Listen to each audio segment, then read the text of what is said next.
Kentucky and Mark Pope might have added the highest ceiling transfer portal prospect in the entire country in Jayden Quaintance. The 6'9 forward oozes potential, and today we're going to take a look at his game film from last year at Arizona State and see what he brings to the table and talk about what Kentucky fans can expect from him next year. Offensive rebound, 50-50 balls, and that is now Let's kick this off by talking about what makes him truly special, and that's his ability to finish around the rim. So not only is Jayden Quaintance just extremely dangerous around the rim, he gets there in a variety of ways. So if you pay attention throughout this clip package, he's adept at, one, reading what a ball handler does and slipping to the paint at the right time. So if he catches his defender eyeing to get into help, he's going to slip behind them and put himself in a great position to make a play. You'll also see him with the ball in his hands. He's a really good 1 to 2 dribble, blow by, get to the rim, and finish above it. Like, he's throwing down hammer dunks on some pretty good competition. So, like, what's impressing me the most is watching this. It's against Kansas. It's against Kansas State. It was against West Virginia. I mean, these are where I'm pulling these clips from, and he's, out-muscling, out-strengthening guys and just really punishing them around the rim. So that's something that I love to see. Also, he's somebody who's a lob threat. He has really good hands. He's catching pretty much everything that's thrown his way. So I think when you see him on a scouting report before a game, you get a little nervous because he's somebody that can and will put you on a poster at will. So, when you think about what he's going to do for Kentucky, it's huge. Like, he's going to be an elite around the rim player and in a Mark Pope offense that generates a ton of space for everyone. Bigs especially are going to be able to find those alleyways to cut to the rim and be really productive. Next, let's take a look at his ability to shoot the ball. Now, when you look strictly at the numbers last year, it was an ugly year for him shooting the ball. I mean, we're talking 20% or sometimes even less. I think his form could use some work. It's a little pushy, a little flat, just kind of pushing the ball out there. So something that I think a good shooting coach can improve, and if he does improve, you better watch out because he's going to be a superstar.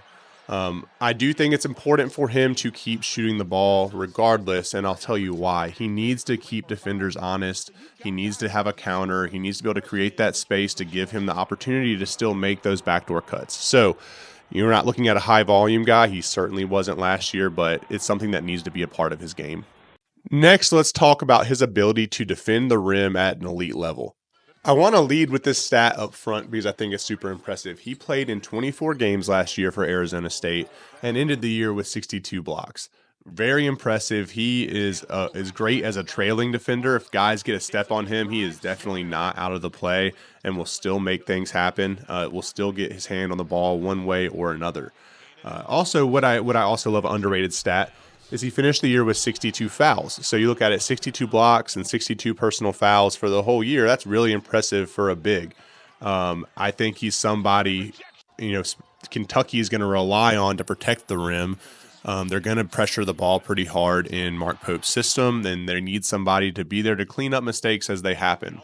He's also no slouch on the perimeter. If he does get switched off, he can give a little bit of space because he has elite length and can affect jump shots. He's a great defender.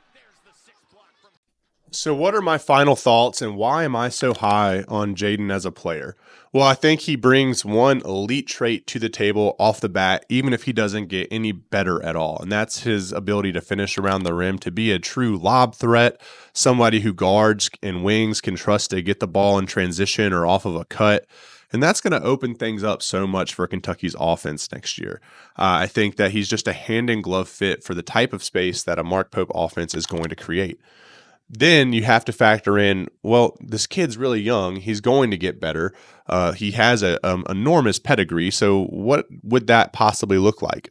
I don't think he's going to be a world beater from shooting the ball next year, but if he can get better shooting the ball, then that is a big lookout moment for the SEC because he is going to be extremely tough to guard, and I don't see anyone being able to stick with him if he can add that element to his game. And we're not talking, again, a 40% shooter from three, but if he can get into the low 30s on a mediocre volume even, that just makes the defense play him honestly. And that is, again, all really hard to do with his rim ability to get to the rim and finish. So huge get for Kentucky. I think it's going to significantly elevate their ceiling next year as long as he can stay healthy.